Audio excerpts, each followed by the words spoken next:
And away we go. It's the DFS Early Bird right here from Awesemo.com. Dan Strafford, Adam Scher along with you on this Monday morning, looking towards a Tuesday afternoon. We're going to talk the NBA Christmas Day slate.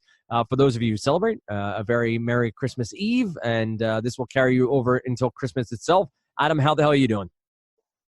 Doing pretty good. Excited to be talking basketball after having to take the day off to go spend the day having Christmas dinner with my family. There you have it. So what's funny is before we start recording, I don't know if it's funny or more disappointing, but Adam made the point, and I thought this, and most of you know that I'm not a full-time player, and so pricing sometimes evades me, but it feels like the pricing on DraftKings is slightly off here, Adam, and I don't know if that's because the theory that what I said, maybe they think people are going to set their lineups early and forget about it, and they want to get in on Christmas Eve or even, you know, Sunday night before Christmas Eve and get their lineups in. But it feels like it's soft, and I say that with all due respect and take that for whatever it means to DraftKings. But it seems like we're off a little bit here and could make making lineups a bit more difficult, at least winning lineups. I should say that properly. Making lineups should be easy. Making winning lineups may be difficult. Yeah, I mean, it's just a perfect example of, I'm sure there will be people on Twitter on Christmas Day that are like, my lineup scored 325 points. I didn't even cash. Like, this is bullshit. And it's because everyone's just too cheap. Like, you probably, even though it's, a 5-game slate, you probably still need, unless something like really weird happens, you're probably still needing like 370, 380 to like win a tournament, even though it's 5 games because of how soft the pricing is. It's something to think through as you figure out what lineups you want to construct here. And so from a contrarian point of view, you may have to get even more outside the box to an extent when pricing is this soft. I do want to remind you, for those of you who listen to the pod, over on Yahoo, they have their giant, what's the name of it? NBA Christmas. Yeah, the $1 million baller. They're saying 250K in overlay. Listen, I need to get this off my chest. I love what Yahoo's doing. I love that Yahoo is trying to draw attention to their product. I love that Yahoo is trying to inject cash into the DFS ecosystem, to use a phrase that was overused way too often 3 years ago. But am I misunderstanding what overlay is, Adam? Like, I feel like overlay, what used to be when DFS was starting to grow, was the idea that you had X number of entries, right? Say 250 entries in a tournament. And the cash raised from those entries was what was paying for it plus the rake, right? And so what they're doing here is just infusing cash, but the same amount of people would win or lose. And so I feel like, yes, it's good, but there are still the same amount of people losing here than when typical actual overlay exists. Am I right there in that kind of okay. No, I mean, I think you're right in that regard. So, like, it is overlay in that, obviously the prize pool is much bigger than, like, the field is smaller than it would be if you normally had a $1 million tournament with 20,000 or with right. a $20 buy-in.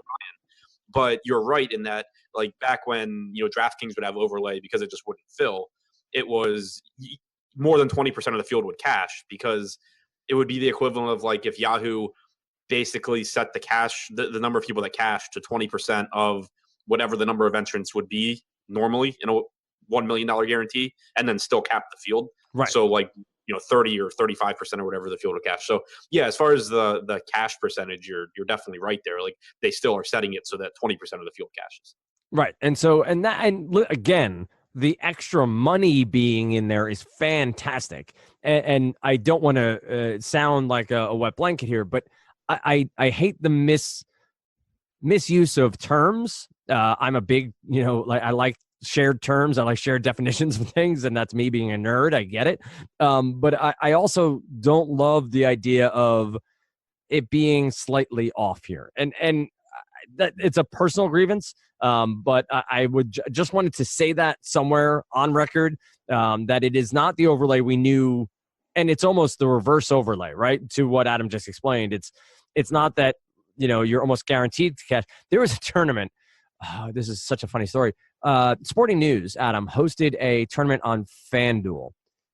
Baseball, when I was with Insiders, this is 3 or 4 years ago, that they legitimately sponsored like a 5 or 6K tournament and expected 400 people to show up, and like 38 registered.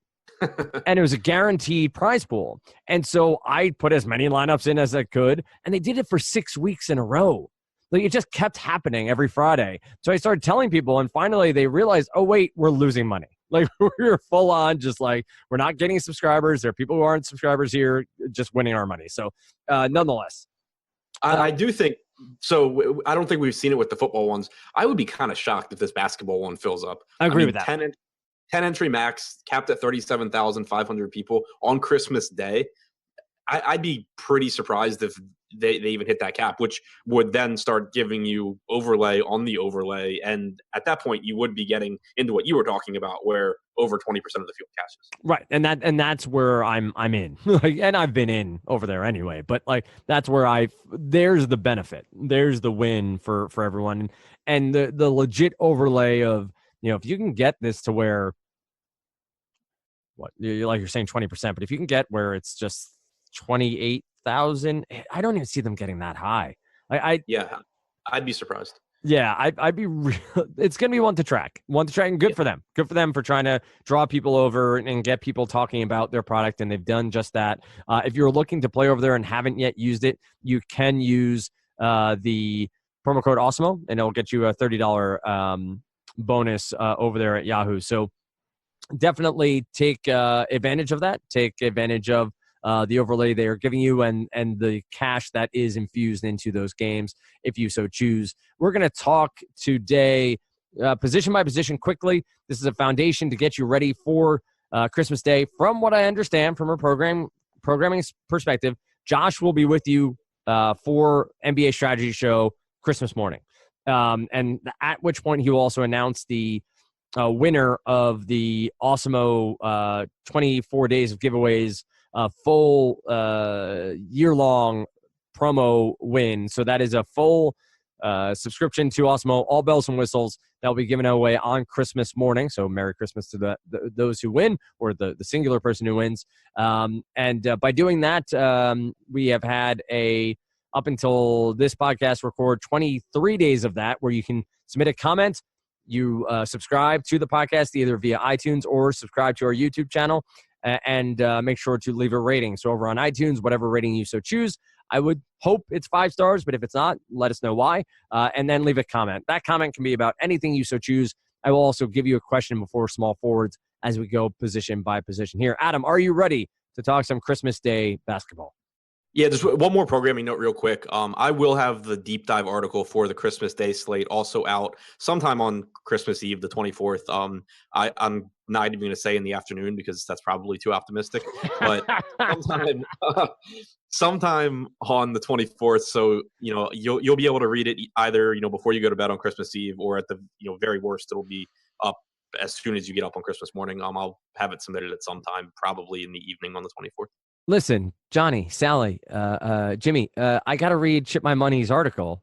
You open up your presents in peace. Daddy's doing work here. Just let me be. Yeah, you got to prioritize. Hell yeah. Let's break it down here. And obviously, Christmas Day is one of the big days for the NBA, meaning eyeballs on just their games. So you're going to have some marquee matchups here, or at least some big names playing. So we have a lot of talent here to go through and to figure out. Again, preliminary look here. Adam will break this down further in the deep dive, which will be released, as he said, Monday, late Monday, early into your Tuesday morning. You'll be able to view that. And then I believe I've been told that Josh has the strategy show Tuesday morning. So Harden, Westbrook, Curry, Simmons, Irving, Lillard, Donovan Mitchell, Emmanuel Mudiay, Bledsoe, and we roll on from there. Some injuries to take into consideration here as we talk. Obviously, Chris Paul will be on the shelf with that grade 2 hamstring strain that he suffered a couple of days back. That opens up Harden for usage. We know that very well. But there are a ton of names here, Adam, that are top flight, and you immediately notice Harden's sub 11K, Westbrook is sub 11K, Curry sub 10, Ben Simmons below 9. So you already made mention of this. We'll do our best But Adam's going to highlight his favorite plays, the guys who he thinks are in the best positions. Pricing be damned to a certain extent here. What do you got here at point guard? Who are some of the names that stick out to you? I mean, so if I'll save Harden for shooting guard just because point guard's so stacked anyway. So Westbrook going against Harden, obviously a marquee matchup. Houston's not a fast-paced team, but they're not that great defensively. We know that they also struggle when they don't have Chris Paul. So it's a nice matchup for Westbrook. The price tag on FanDuel, I think, is fair at 11.3. On DraftKings at 10.3, obviously, probably the cheapest price point we've seen for Westbrook all year. But I think we'll say that about enough guys that it doesn't really matter that much. Westbrook, obviously, he's fine. It's just that when you do kind of have to compare him to Harden, even though it's different positions. And I don't think he's even close to Harden, and we'll talk about that later. Steph Curry really jumps out to me. It's a game that should just be very, very fast-paced between Golden State and the Lakers. The Lakers have actually been decent defensively, but just the pace of this game, now that Golden State has Curry back and they're playing faster, the Lakers are playing fast. Curry just gives you all the upside in the world, so I like him. And then, you get down to that kind of upper mid-tier range where you have Kyrie and Lillard, basically the same price tag or same price point on both sites. You have them at 92 and 9,300 on FanDuel, 8,100 and 7,800 on DraftKings. I think that on DraftKings, even though Westbrook's underpriced, I think saving the money and going to Lillard or Kyrie probably gets you more upside just because those guys can go out there and score 60. And it's still obviously really, really unlikely that Westbrook scores like 80. So I think that going to those two where they are significantly less expensive is probably a pretty good way to save money so you can fit in Harden. The top end of point guard, as always, is stacked. To Adam's point, you talk about pace for these teams. You have the Lakers at 103.97. Golden State is top 10 now, 101.60, and you have to factor in just the injuries they've had there and that they have had to slow things down just a bit. Now with Curry back and Draymond healthy and Durant doing what he does, this team will continue to climb the pace ranks over there on NBA.com. And if you don't know how to search and you're a Awesemo member, ask somebody in Slack just how to you really utilize the stats that NBA.com makes readily available for you. Throw that in with StatMuse and NBA Wowie and some of the other sites, and you should be good to go from a statistical standpoint. Any mid-tier or cheap options here at point guard that stand out that at least this early on you think could be in for some big run on Christmas Day? Yeah, kind of one guy from each site that jumps out. Moutier on FanDuel at 6,400. He's actually $500 less expensive than on DraftKings, where they seemingly decided to take a huge stand and price up Emmanuel Moutier while pricing down the rest of the basketball slate. Every single other player. So it's really tough to get to Moutier on DraftKings relative to everyone else. But on FanDuel at 6,400, it's a really appealing price tag because there is such a difference between him and those guys that I mentioned before.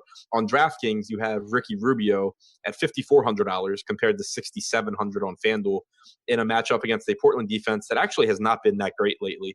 And Rubio, even though he's been very hit or miss, over the last month, he does have about a 23% usage rate, playing around 32 minutes a night.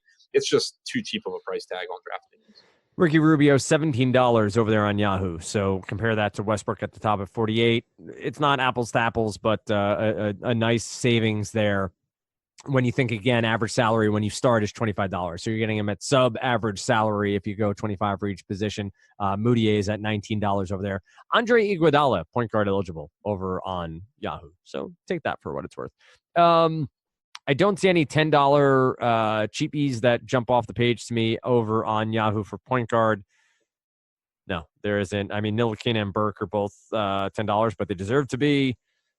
So nobody I see that jumps out at me for $10 over on Yahoo. But to Adam's point about Rubio on DK, I think similarly cheaper over on Yahoo. Shooting guard, you already mentioned Harden. Curry is eligible here. Then you get Donovan Mitchell, Butler, Bledsoe. Klay Thompson is at 6,700 in that same Lakers game. Hardaway Jr. is at 6,600, and we know there is sort of that nuclear option with him where if the shots are falling, you could get a big 40, 50-point outing, and at 6,600, that would go a long way for you. Eric Gordon here at 5,800 with Chris Paul out. could see a little bit of uptick in minutes. I know he's been playing mid-30s anyway, but could have some value there. And then we get into the cheap shooting guards where typically it's pretty ugly. You mentioned Harden at length to an extent already, and then you have the rest. What stands out here at shooting guard? It does not seem like an extremely deep position here on Christmas Day.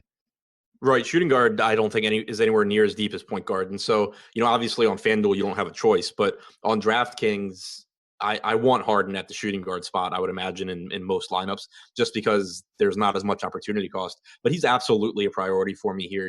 He kind of disappointed in that first game without Paul against San Antonio. He only had 67 DraftKings points. But in all seriousness, like that was disappointing. He's averaged this season about 1.8 DraftKings points per minute without either one of Chris Paul or Carmelo on the floor, a 42% usage rate and a 56% assist percentage. And then not only does he get the increased, the huge bump in per minute production, but in competitive games, he plays like 42, 44 minutes. He just plays almost the entire game and averages almost 1.8 points per minute. In that game against the Spurs, he had 67 fantasy points. He shot 36% from the field. He shot the ball 33 times. Like it's just it puts him in a whole different class than anyone else on the slate. So he remains, a huge priority here, even on FanDuel at 12-4. It's a price tag that I want to get to. But then beyond that, you do get a bunch of guys that you're probably not going to feel that great about. Klay Thompson against the Lakers is fine. Hardaway against Milwaukee is okay. The usage has come down a bit as he's playing more time, alongside Moutier and Kevin Knox. You've seen the usage rate come down a bit. Chris Middleton, I think, actually does stand out for me against the Knicks. He's only 6,500 on DraftKings, and he's just been shooting really poorly over the last month or so. That's driven his price tag down, but the minutes are still there, and the usage is still there. The assists and the rebounds are still there. There's really no reason to think that Middleton doesn't revert back to what he has been for previous years. So he seems pretty underpriced to me. I don't have interest in Gordon. He just doesn't get that much of a boost even with Paul out, because Harden just plays so many minutes that Gordon's still playing alongside him almost the entire time he's out there. Do you take stats like 3-point percentage against and 3-pointers made against into consideration for someone like Klay Thompson against the Lakers? Is that a stat that stands out to you? Not, I mean, to an extent, but not really, especially with guys like Klay, just because he's going to get his anyway. Like Klay's just so good and that offense is so efficient. So obviously there's a lot of noise when you're talking about, Klay or someone that's in an offense like that, because, the Lakers may be giving up X amount, X 3-point percentage, but the Warriors just get you so many good open looks that you're going to shoot better. They're going to shoot better than the average team by so much that it's kind of, Golden State's world and everyone else just lives in it. Right. It's a situation where it's a nice peripheral stat maybe to confirm where you already are, but not what should be leading you down a certain road. That makes a lot of sense. If they were absolute trash, then sure, I would like Klay even more. Like if they're going against the Wizards and I know he's going to be open every single time, but like even if they're good, you could tell me I don't know what the number is, but you could tell me the Lakers have allowed the worst 3-point percentage in the league, and I wouldn't really care. Well, a little bit of your hometown bias showing there with the Wizards example, but that's fine. They're a bad basketball team. That's fine. I'm a Knicks fan, so we can talk about that at a later date, some sort of therapy session perhaps, as we roll through here. Maybe Porzingis will come back someday. Apparently, maybe they keep. It's bad. It's bad. Let's talk small forward. Giannis is sub 11K as well. He's at 10-7 against the Knicks.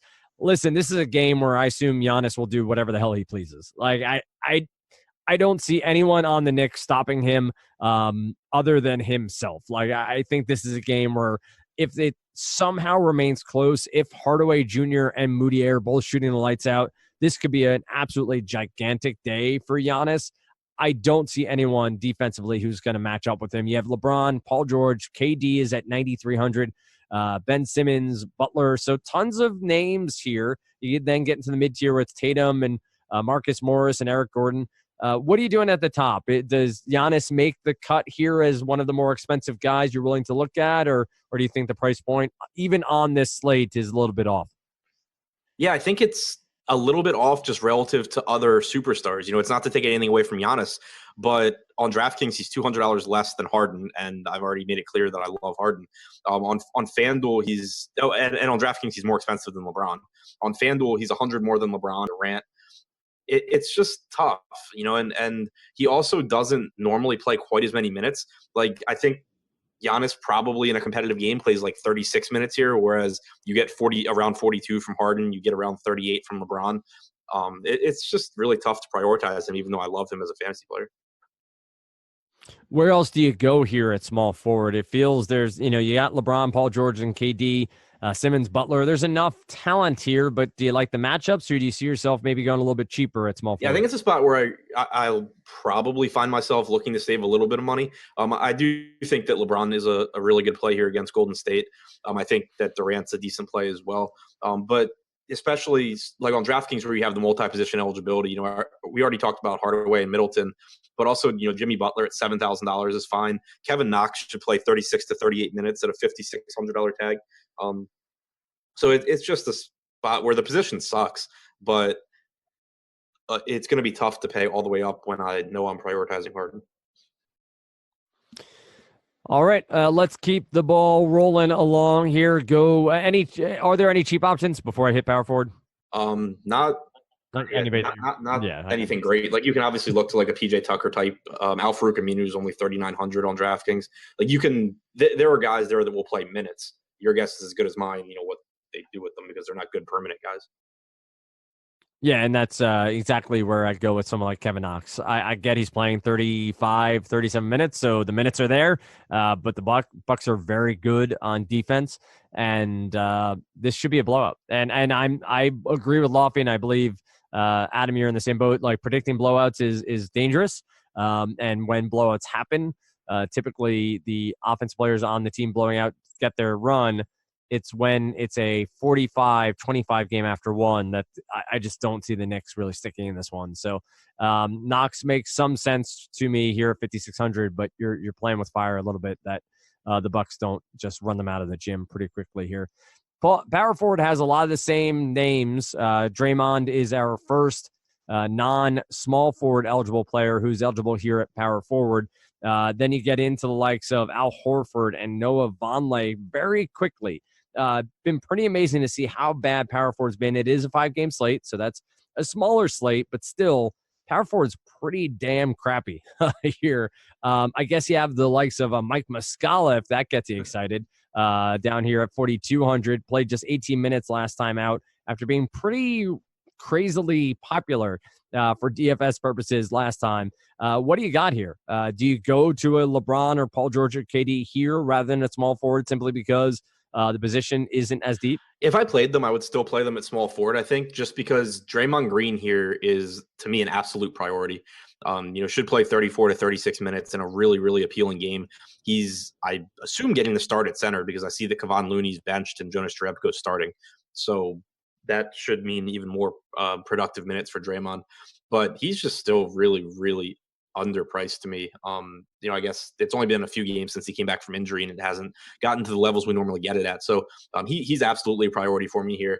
And then, in tournaments, you do have Noah Vonleh, who, obviously there is risk, but from a matchup standpoint, he's actually really, really appealing to me as far as I think he could get more minutes than normal, because we know Milwaukee will gladly play some Giannis at center. And if that happens, there's just no chance in hell Enes Kanter staying on the floor. The Knicks have used Noah Vonleh even against some of the more offensively minded centers when Kanter's out there defensively, when they can get away with it. I would expect, picks up minutes at the 5 whenever Giannis is out there, assuming he doesn't get in foul trouble. So I just think that from a minute standpoint, if this game were to stay competitive and you do get, like a closing lineup with Giannis at the 5, that Vonleh probably closes at center too. And he's really too cheap for, a potential like 36-minute spot. And not surprisingly, I forgot to give you guys a question to answer in the comment section over on iTunes and or on YouTube. Remember, you have to subscribe, then like the video on YouTube, or rate the podcast over there on iTunes, and then leave a comment. You need to do those 3 things to be entered in to win a month free of any sport you want, which is for the drawing for the most recent. And then you get entered into the season year-long, I should say, subscription sweepstakes, which will be drawn Christmas morning. I will say this. I know EMAC has talked Christmas songs. I know he's talked Christmas movies. What's the worst Christmas movie ever made? What's the movie that like you would say is up there for the worst Christmas movie ever made?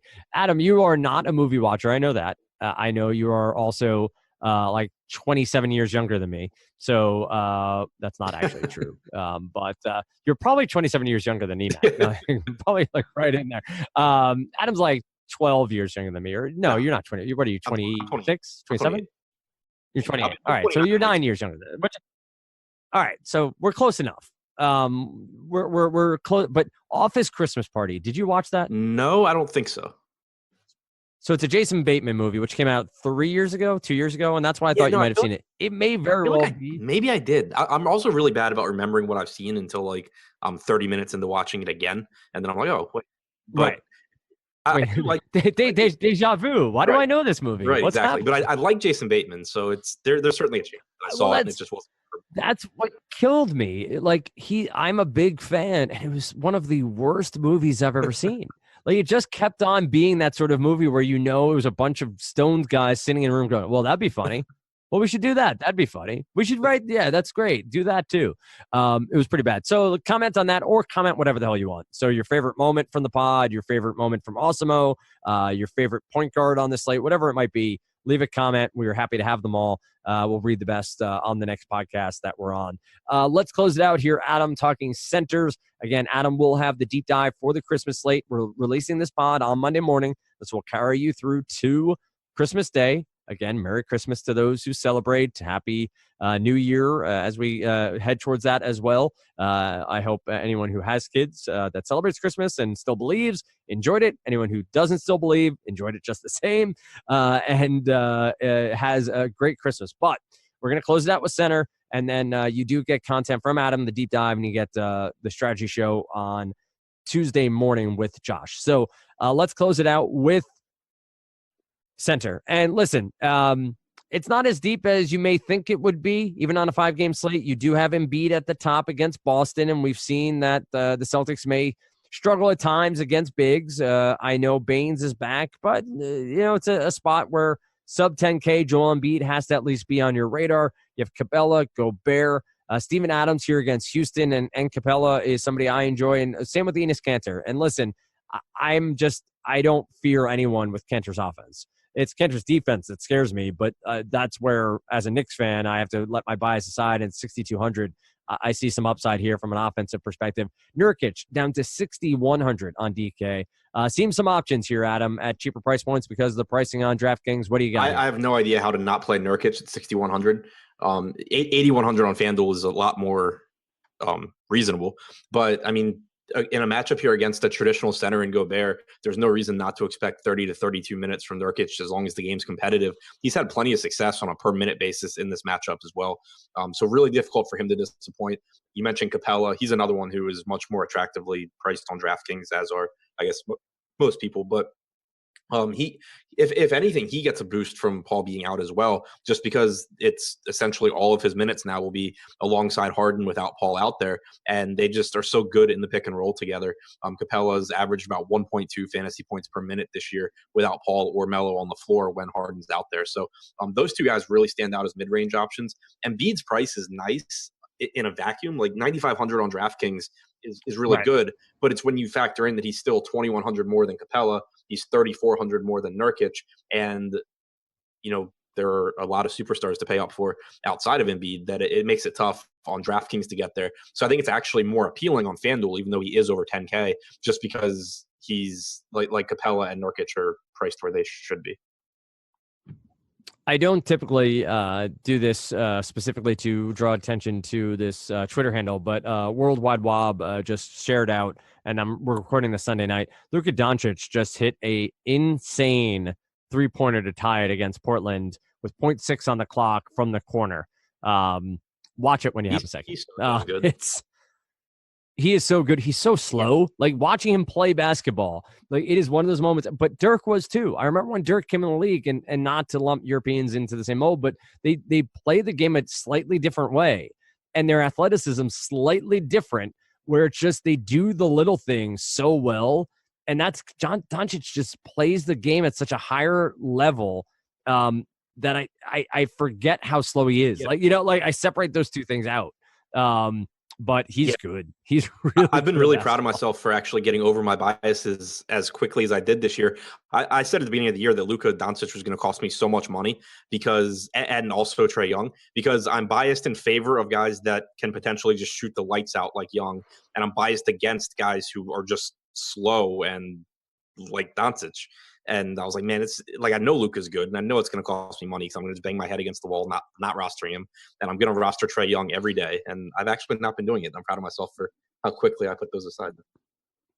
There you go. Take that victory lap. I think that is more than warranted.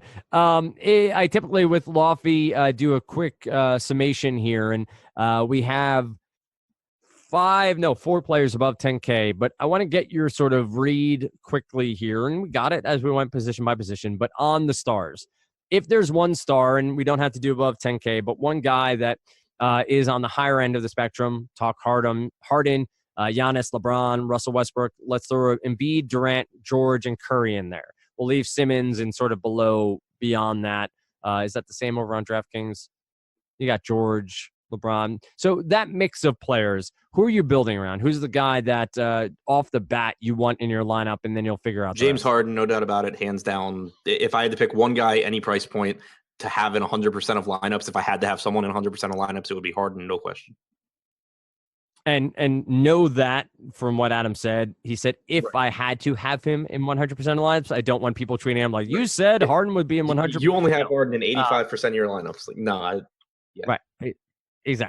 Exactly right. But I'm with you there, and I think that hopefully DK pricing doesn't make this a shit show, but I think it's going to. Don't forget Yahoo. You do have an opportunity here with the cash overlay that they're infusing to hopefully win some cash. Adam said, and I agree, it seems like one they're going to have a hard time filling fully. So hopefully there is increased overlay beyond the $250,000 that Yahoo has inserted in here. So enjoy. I hope everyone out there has a very safe holiday. If you're celebrating Christmas Eve, Christmas Day, you should hear back from me on Friday, I believe, because Christmas night I will not be on. I believe Adam, yourself, and I think it's Emac and Lofty. No, I think Emac and Lofty is what we agreed to. We'll see if that comes to actually pass.